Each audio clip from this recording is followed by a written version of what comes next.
Assalamualaikum warahmatullahi wabarakatuh. Salam sejahtera buat kita semua ya. Hari ini saya akan menjelaskan tentang personal planning. Ini adalah materi yang sempat terlewatkan kemarin karena saya sempat tidak masuk satu kali kan. Nah, materi ini seharusnya saya sampaikan setelah saya menyampaikan tentang job analysis. Nah, baru setelah personal planning ini disampaikan, chapter berikutnya yang saya sampaikan adalah rekrutmen. Nah, itu yang pernah kita bahas pada pertemuan yang terakhir. Di personal planning ini kita akan berbicara tentang workforce planning and forecasting. Jadi nanti ada perencanaan dan ramalan juga, karena kalau planning di sini nanti kaitannya sama aktivitas peramalan juga yang berkaitan dengan tenaga kerja. Nah, kalau di sini yang disebut workforce itu adalah pekerja atau personil lah, bisa disebut sebagai pekerja atau personil. Nah, planning di sini adalah proses untuk memutuskan posisi mana yang harus diisi dan bagaimana cara mengisi itu. Jadi nanti rencana bagaimana cara mengisi atau merekrut sih sebenarnya kemarin yang kita udah bahas ya. Gimana cara metode rekrutmen apa aja yang akan kita gunakan ya untuk mengisi posisi tersebut. Tujuannya adalah untuk mengidentifikasi dan mengatasi gap antara kebutuhan pekerja di masa yang akan datang dengan kondisi pekerja atau level jumlah pekerja yang ada di saat ini gitu.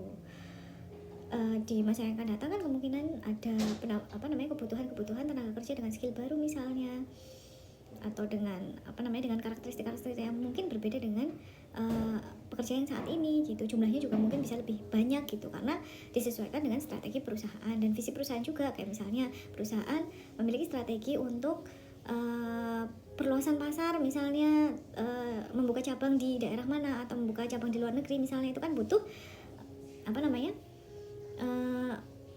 personil tambahan dengan skill tertentu gitu.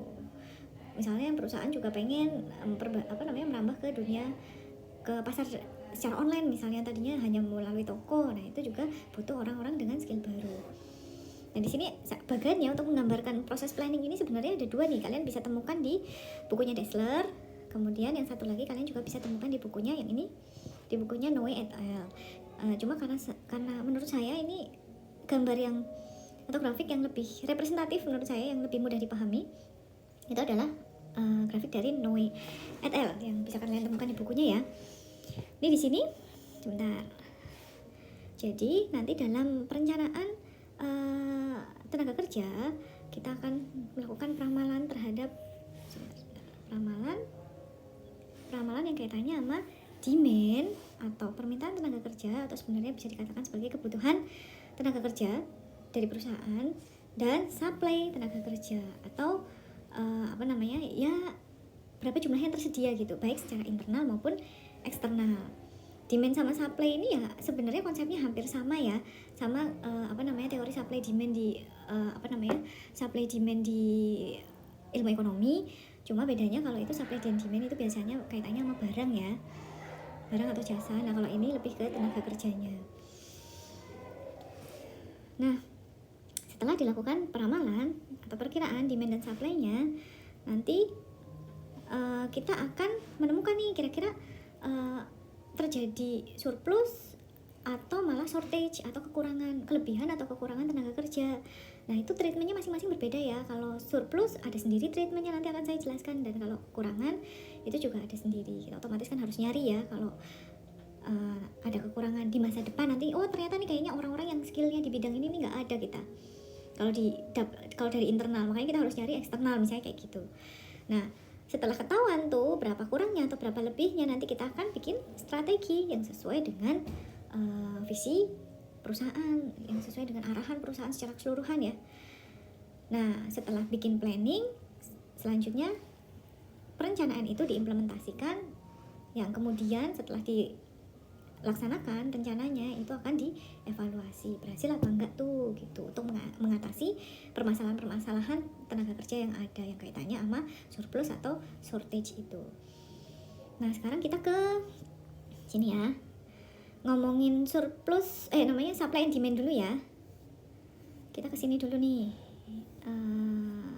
ini contoh Tower Watson, tapi saya pikir kalian bisa baca sendiri ya nanti di bukunya Dassler. Itu Tower Watson ini adalah perusahaan konsultan yang membantu perusahaan kliennya untuk membuat perencanaan tenaga kerja. Caranya tuh ada cara-cara yang bisa yang bisa kalian pelajari. Jadi kalau ada contoh tuh biasanya lebih mudah untuk membayangkan ya sebenarnya kayak apa perencanaan tenaga kerja itu, karena seperti saya udah pernah bilang ya bahwa perencanaan tenaga kerja, analisis jabatan juga itu adalah topik-topik yang susah untuk direlate oleh mahasiswa biasanya, atau susah untuk dibayangkan gitu ya, divisualisasikan tuh susah, kayak sifatnya tuh kayak lebih abstrak gitu daripada topik-topik yang lain, kayak misalnya reward itu kan lebih gampang dibayangkan, terus seleksi rekrutmen itu lebih gampang dibayangkan. Makanya dengan adanya contoh ini kalau kalian mau pelajari itu jadi lebih jelas gitu gambarannya.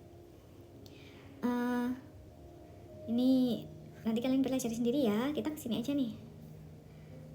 Forecasting personal needs atau labor demand. Jadi kita mengestimasi atau meramalkan kebutuhan tenaga kerja. Nah, forecast di sini artinya sebenarnya adalah basic assumption about the future. Jadi asumsi dasar tentang masa depan. Nanti tuh kayak apa ya gitu kan.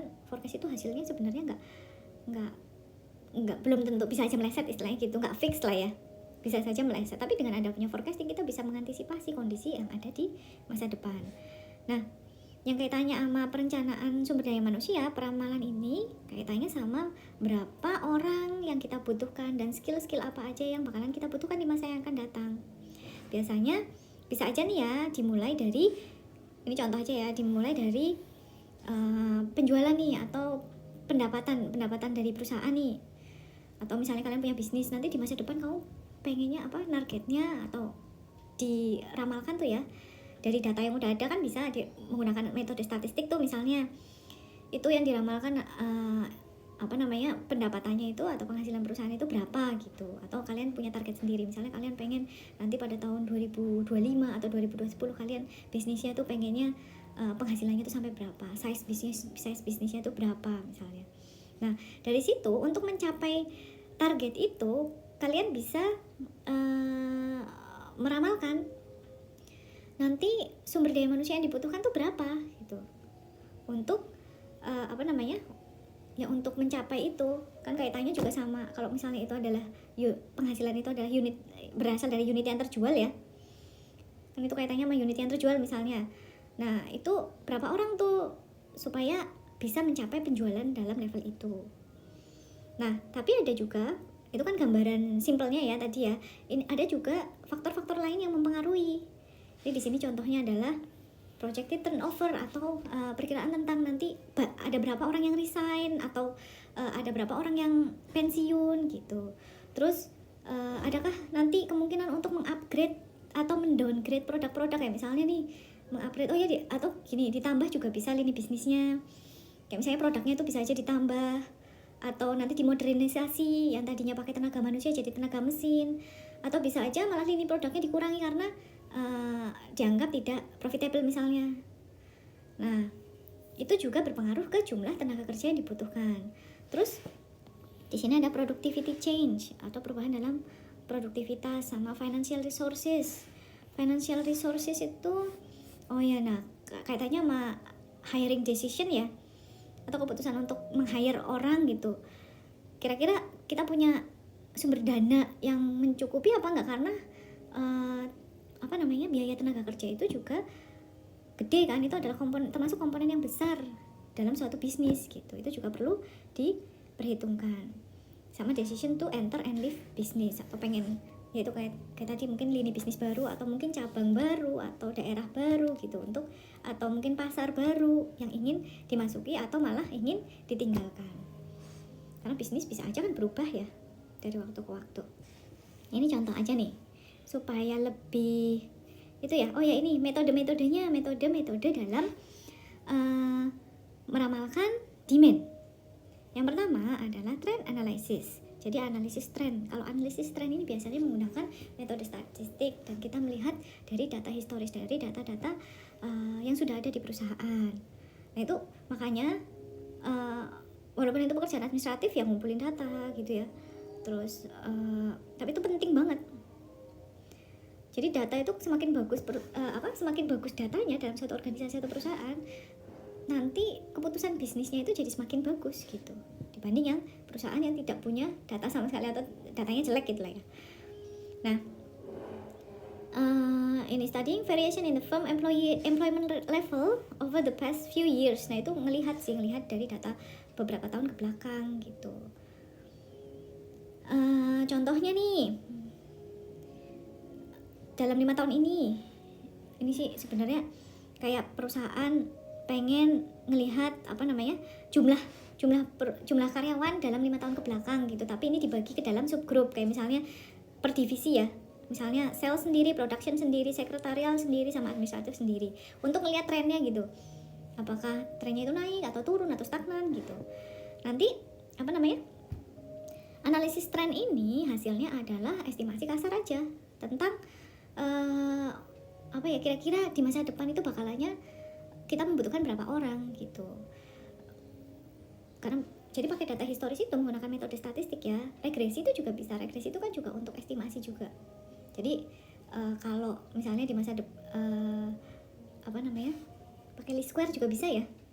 Waktu jadi datanya dari data waktu ke waktu nanti diolah, terus nanti kalau kita mengestimasikan nih misalnya di tahun 2025 tuh nanti jadinya karyawannya itu berapa, itu bisa juga. Atau bisa juga melalui produksi sekian berapa, kalau produksinya 1000 berapa yang dibutuhkan, kalau produksinya 2000 itu berapa yang dibutuhkan, kalau produksinya 3000, tapi itu masuknya ke scatter plot ya, nanti itu yang akan kita bahas nanti. Kalau tren itu biasanya diestimasinya itu berdasarkan waktunya. Nih, menggunakan metode statistik. Oke, yang ketiga itu adalah metode scatter plot. Ini akan lebih gampang dibayangkan karena tapi sebenarnya kalau kalian nanti dapat statistik tuh yang tren analisis juga kegambar kok. Ada dijelaskan juga itu analisis tren, gimana caranya mengestimasi ya di masa depan menggunakan analisis tren. Terus ini pakai scatter plot. Kalau scatter plot itu biasanya menggunakan 2 variabel. Kayak saya bilang tadi, misalnya yang satu itu unit yang dihasilkan atau atau penjualan misalnya ya. Penjualan itu berapa unit yang dijual, itu variabel yang satu. Terus variabel yang kedua, karyawan yang dibutuhkan, karyawan yang bekerja berapa dan unit yang terjual berapa. Nah, itu kan 2 variabel. Contohnya nih di sini sales sama firm staffing atau karyawan yang dibutuhkan. Nah, misalnya nih di sini ada perusahaannya itu di sini tuh hospital, rumah sakit. Dia punya 500 tempat tidur. Dihitungnya kalau size-nya kan dari tempat tidurnya ya. Nah, rumah sakit ini berharap suatu saat mereka bisa berekspansi hingga 1200 tempat tidur dalam waktu 5 tahun. Jangka waktunya ditentukan untuk 5 tahun. Nah, sekarang kita lihat datanya. Selama ini nih, kita lihat datanya. Kayaknya di sini nih size of hospital. Bisa aja nih mungkin di sini data internal ya, di sini soalnya kan dia cuma punya 500 bed, sebenarnya cuma 500 bed. Kenapa dia bisa dapat 600, 700, 800, 900? Bisa aja dia ambil dari rumah sakit lain nih, dikira-kira aja. Terus kalau misalnya jumlah tempat tidurnya hanya 200, yang dibutuhkan 240. Kalau yang jumlah tempat tidurnya itu 300, yang dibutuhkan 260. Kalau 400, 470 dan seterusnya. Nah, di sini kita bisa lihat bahwa ini berbanding lurus ya. Karena semakin besar jumlah bednya, jumlah nurse-nya juga semakin tinggi, semakin besar juga, semakin banyak yang dibutuhkan untuk merawat orang-orang yang sakit. Nah, ntar saya hapus dulu ini ya, biar nggak membingungkan ya. Nah, di sini nih, di sini kita bisa lihat nih. Nah, kita susun datanya ke dalam diagram grafik scatter plot. Di sini scatter plot itu sebenarnya adalah kita meletakkan data-data itu ke dalam titik-titik ini di sini. Nah, nih titik-titik ini nih. Caranya gimana? Kita tentukan X dan Y-nya dulu. Ini X-nya, misalnya ini Y-nya ya. Kalau sumbu Y itu adalah sumbu yang Sumbu Y itu adalah sumbu vertikal dan sumbu X itu horizontal. Y-nya di sini adalah jumlah nurse-nya. Terus X-nya di sini adalah hospital size atau jumlah bed-nya. Nah, di sini angkanya semakin ke kanan semakin besar ya. Dan semakin ke atas, kalau untuk Y-nya semakin ke atas semakin besar. Nah, kita lihat aja datanya. Misalnya di sini nih yang paling rendah nih. Kalau ada 200 bed berarti dibutuhkan 240 nurse. Ini di sini 200 bed. Saya ganti aja ya ininya ya.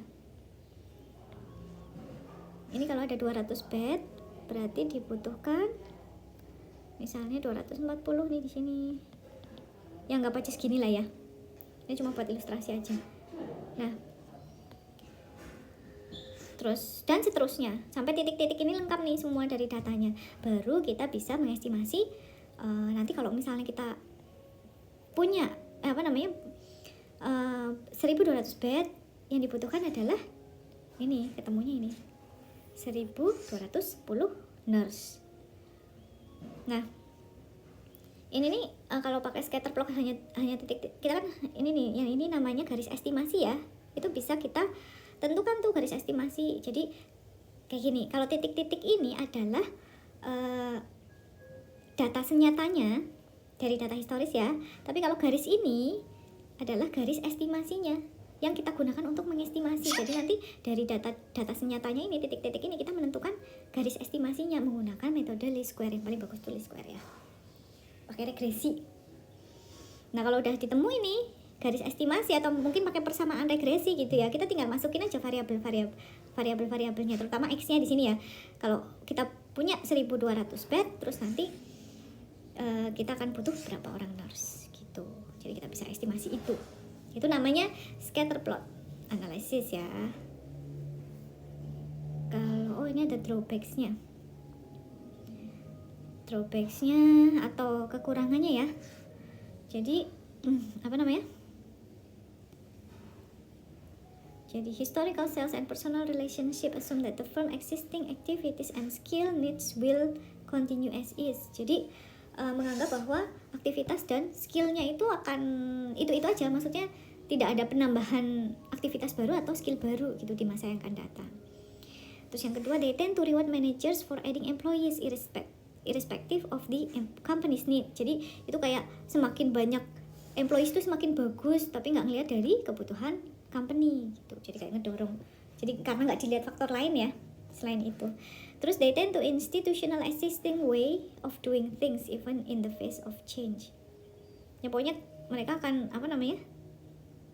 ya yang dilakukan tidak ada kondisi baru gitu. Kondisinya itu dianggap stagnan.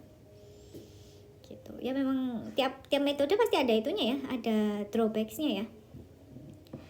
Nah, metode yang kedua itu metode rasio analisis atau analisis rasio. Kalau rasio itu biasanya membandingkan, ada dua angka yang dibandingkan, terus dua faktor atau dua variabel yang dibandingkan.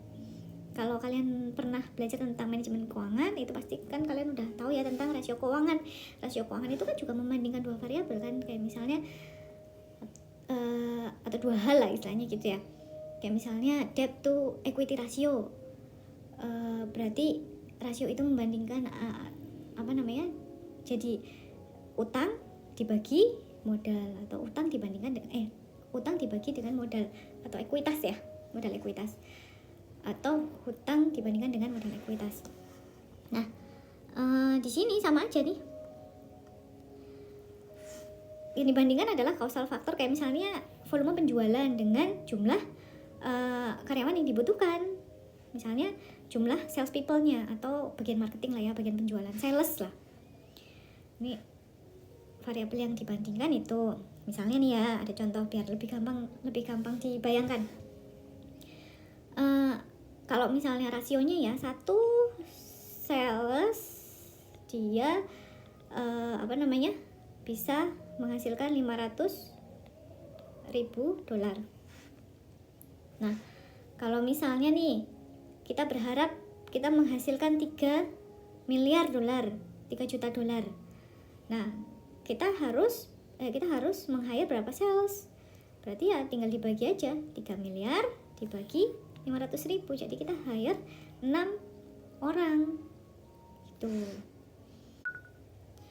Nah, metode berikutnya itu metode keempat itu sebenarnya adalah pelengkap dari metode-metode sebelumnya. Jadi kalau misalnya kita udah bikin estimasi menggunakan trend analysis atau analisis rasio atau scatter plot, kita juga membutuhkan managerial judgment. Jadi judgment dari para manajer yang memang sudah ahli dan berpengalaman. Nah, judgment ini dibutuhkan untuk mengadjust forecast atau estimasi yang udah kita bikin melalui metode-metode tadi.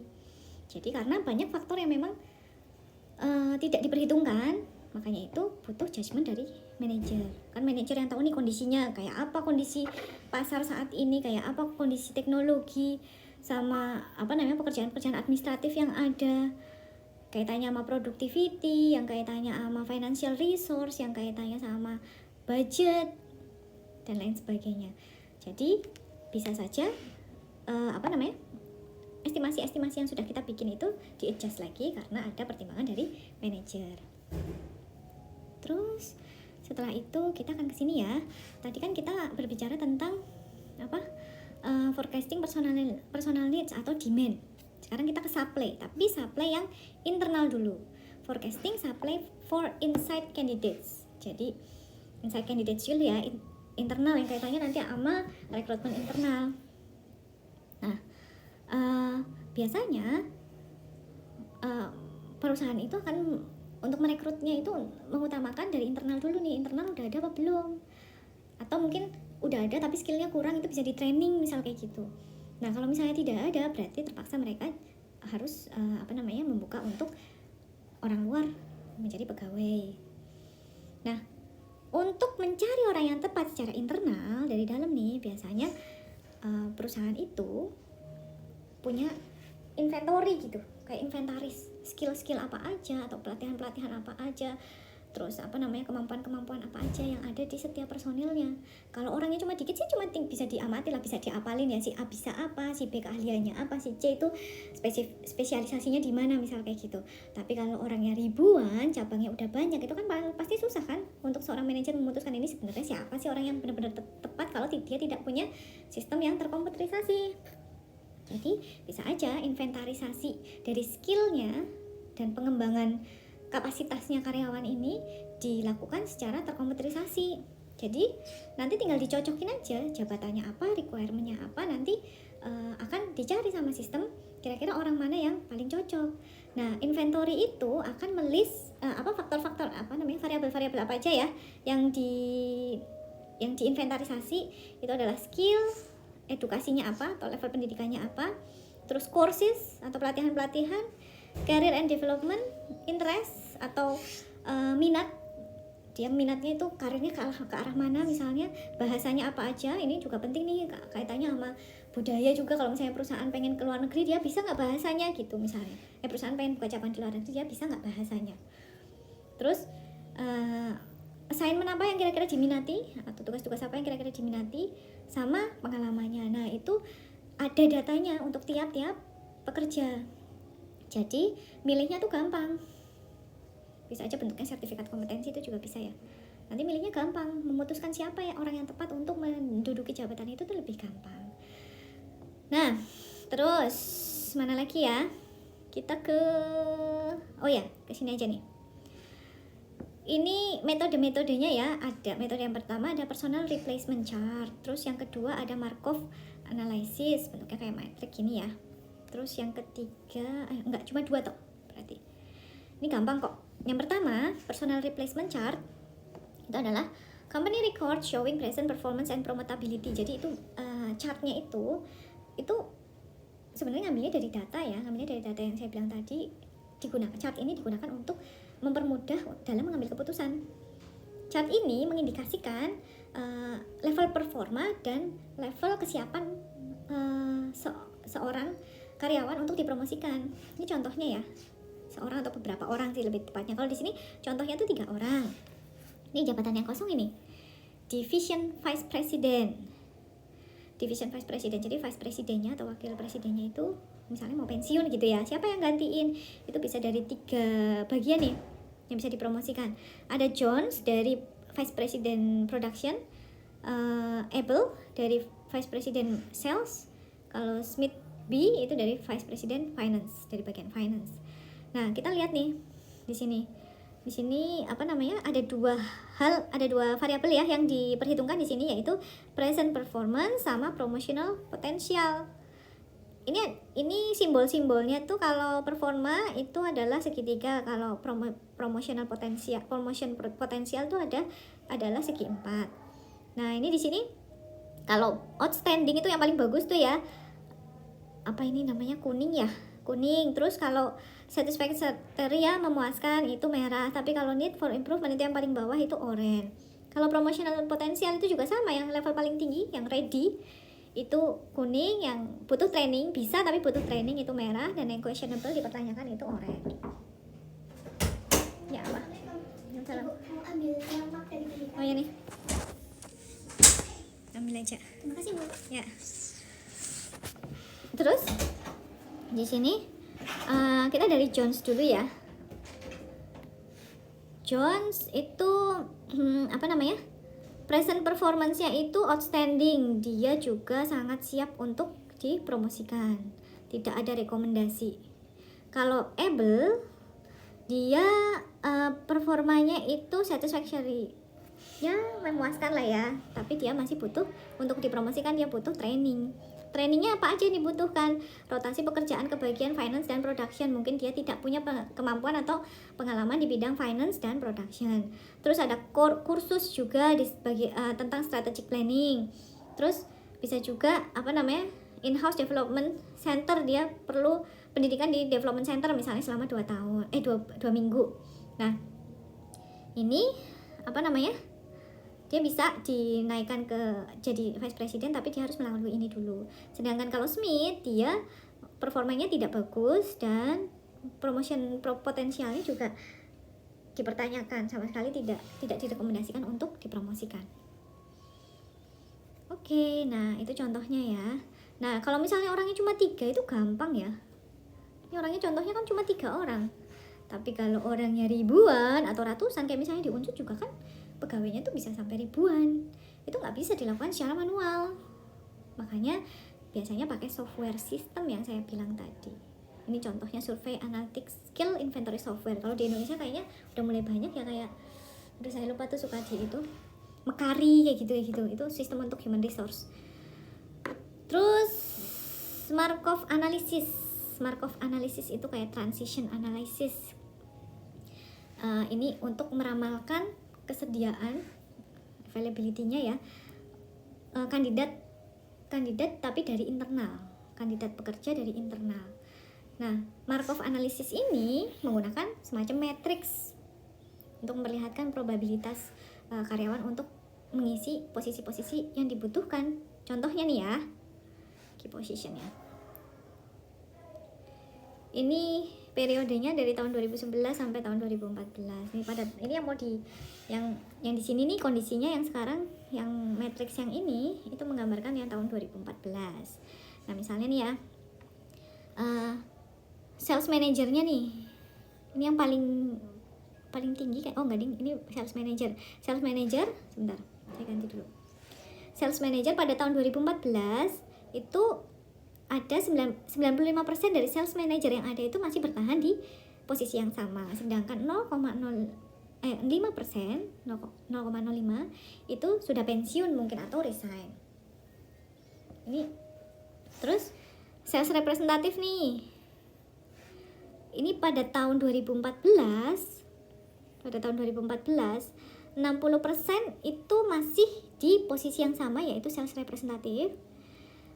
0,05% itu udah naik, dipromosikan jadi sales manager, sedangkan 0,35% udah tidak di organisasi. Mungkin dia pindah pekerjaan atau bisa juga pensiun. Terus sales apprentice, ini yang lebih bawah lagi ya posisinya. Nah, itu 20% itu dia naik dari sales apprentice ke sales representatif. Nah, sedangkan 50% yang ada di tahun 2011 itu pada tahun 2014 dia tetap berada di posisi yang sama, sedangkan 30%-nya sudah berada di luar organisasi dan kemungkinan pindah pekerjaan atau dia pensiun. Nah, itu dan seterusnya ya, membacanya tuh sama sih di bagian yang lain juga. Ini hanya instruksinya, itu contohnya ya, Markov analysis. Terus kita ke itu tadi, oh ya saya rangkum deh. Itu tadi adalah metode-metode dalam memforecast atau mengestimasi kandidat yang tersedia dari dalam perusahaan atau internal perusahaan. Nah, sekarang kita ke supply tapi dari eksternal perusahaan atau outside candidates. Kalau misalnya nggak cukup nih ya dari dalam perusahaan kandidatnya, atau mungkin skillnya itu nggak ada yang punya skill yang sama, dan skillnya itu sangat spesifik dan sulit untuk dipelajari dalam waktu singkat, perusahaan akan mencari kandidat dari luar perusahaan. Nah, ini mengestimasi kandidat dari luar perusahaan ini memang lebih rumit ya, dan lebih istilahnya lebih sulit daripada kalau kita mengestimasi dari dalam perusahaan. Karena kalau dari dalam perusahaan itu kan ada datanya, jumlahnya pasti gitu loh. Data internal lebih lebih gampang untuk diestimasi gitu ya. Nah, kalau kalau dari luar perusahaan itu membutuhkan sense atau kalian sebagai manajer tuh harus punya pengetahuan yang luas tentang bagaimana kondisi industri saat ini, kondisi ekonomi negara saat ini gitu, apa yang terjadi di industri gitu. Jadi perlu punya pengalaman dan pandangan, terus sense gitu tentang kondisi sekarang. Contohnya nih ya, oh ternyata dari berita tuh angka pengangguran itu di atas 7%. Itu memberi sinyal ya bahwa untuk dalam jangka waktu dekat ya, untuk mencari kandidat itu gampang, untuk cari pegawai itu gampang. Karena ternyata tidak semua angkatan kerja itu terserap ke industri gitu, masih banyak yang tidak terserap gitu. Jadi kita gampang nyarinya. Itu contohnya aja ya. Nah, untuk melakukannya, kalian sebagai manajer nanti bisa melakukan observasi melalui analisis data-data dari pasar tenaga kerja. Data itu bisa disediakan dari berbagai sumber. Kita cari datanya. Apa penyediaannya? Bukan kita ya yang survei ya. Itu biasanya negara atau lembaga survei itu yang yang memiliki datanya. Contohnya kalau di luar negeri nih ya, di Amerika Serikat, karena yang nulis buku ini kan dari Amerika Serikat. Itu misalnya the US Congressional Budget Office atau CBO.gov. Kalian boleh deh nih coba buka-buka ini. Terus sama Biro Labor Statistik, di sini juga ada ya, BPS, Balai apa sih BPS yang statistik Balai Penyelenggara Statistik ya, Badan Penyelenggara Statistik ya. Sebentar, saya kok jadi lupa sih BPS kepanjangannya apa, jadi penasaran nih. Padahal biasanya melekat tuh di ingatan, tapi kok jadi tiba-tiba hilang dari ingatan. BPS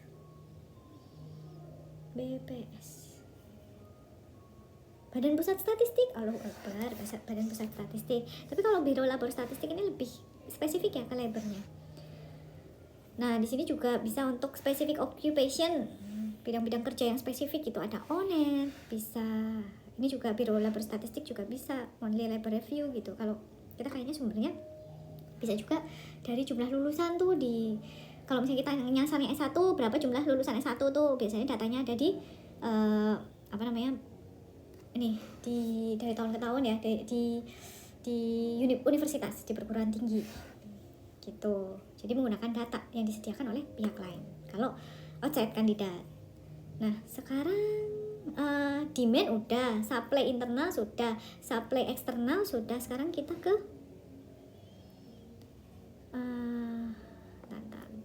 jangan yang ini, bukan yang ini. Nah, sekarang yang ini nih, tahap yang selanjutnya.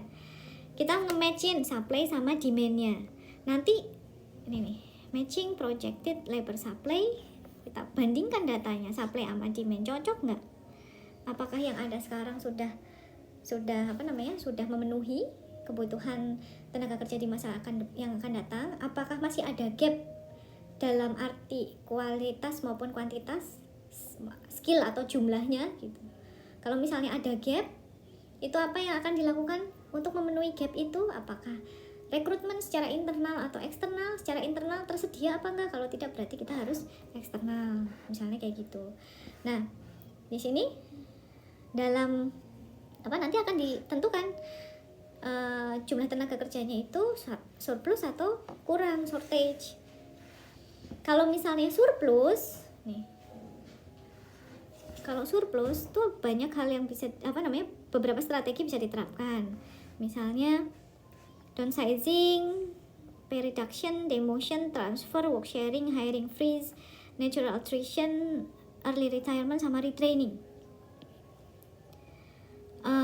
Ini ada kelebihan sama kekurangannya masing-masing. Kayak misalnya downsizing, PHK ya, itu cepet banget hasilnya, langsung berkurang ya. Tapi nanti ada sufferingnya juga, menderita juga. Kita ngeliat orang lain menderita karena di PHK, moralitasnya karyawan yang ada itu juga jadi turun kan, semangat kerjanya turun karena mereka melihat ketidakadilan mungkin ya, bisa aja protes atau mungkin juga ada tuntutan hukum gitu. Jadi ada lebih sama kurangnya. Itu nanti untuk yang lain bisa dibaca sendiri untuk detailnya ya.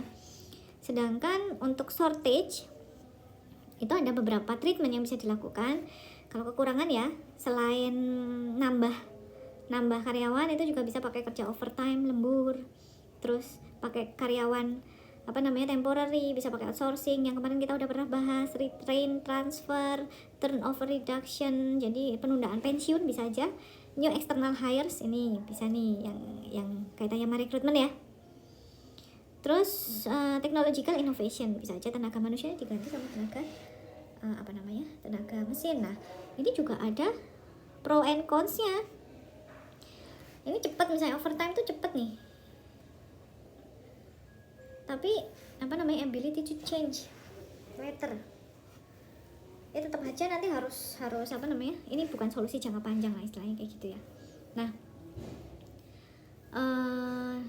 di sini ada downsizing, nanti kalian pelajari sendiri ya. Outsourcing itu ada itu sendiri, kita nggak akan ke sini. Nah, untuk shortage ini salah satu solusinya adalah rekrutmen. Yang bentuk-bentuk rekrutmen sudah kita bahas kemarin ya. Terus kemudian kita ke sini, succession planning. Succession planning adalah ongoing process of systematically identifying, assessing, and developing organizational leadership to enhance performance. Jadi kita mengidentifikasi, menilai, dan membangun leadership organisasi. Jadi kalau misalnya nih succession itu kan kaitannya sama pengganti pemimpin gitu. Ini pemimpinnya ini mau pensiun misalnya atau mau pindah. Nah, successionnya itu siapa? Suksesornya itu siapa? Itu kan harus dipikirin jauh-jauh hari sih sebenarnya, disiapin dulu orangnya. Nah, nyiapinnya itu dengan cara menyiapkannya, memilihnya, mengidentifikasinya itu dengan cara yang sistematis menggunakan succession planning. Itu ada caranya sendiri. Ada 3 langkah dalam succession planning. Yang pertama, identify what the company's future key position. Kira-kira posisi-posisi kunci yang ada di perusahaan tuh apa aja di masa yang akan datang. Karena mungkin aja berbeda dengan masa sekarang kan. Bisa aja suatu saat ada, misalnya tadinya tuh cuma ada 3 bagian pemasaran, bagian operasional, sama bagian keuangan misalnya. Nah, di masa depan mungkin aja nih, karena harus persaingan kaitannya sama teknologi, makanya perusahaan pengen di masa yang akan datang tuh ada yang namanya bagian digital, bagian bisnis digital misalnya kayak gitu. Nah, itu jadi key position juga. Nah, creating candidates for this job. Nah, kandidatnya tuh siapa? Diidentifikasi, baik dari dalam maupun dari luar ya. Kalau misalnya nggak ada dari dalam kan kita terpaksa nyari dari luar. Kayak misalnya skillnya tuh nggak ada yang punya nih, jadi direktur bisnis digital. Ya udah kita cari yang dari luar. Kita bisa menggunakan headhunter kalau itu adalah posisinya top manager. Terus assessing this candidate, kalau udah ketemu nih kandidatnya, dinilai, terus dipilih siapa yang paling cocok untuk mengisi key positionnya itu tadi. Itu gambaran besarnya aja, nggak secara detail ya, dan nggak ada contohnya juga. Succession planning itu kayak apa? Sudah sih, paling itu aja. Ini yang detail-detail informasi selain itu kalian bisa baca sendiri di bukunya ya. Termasuk kalau di bukunya juga menyediakan banyak contoh yang terkait. Gitu aja dari saya. Terima kasih. Kita ketemu lagi minggu depan. Assalamualaikum warahmatullahi wabarakatuh.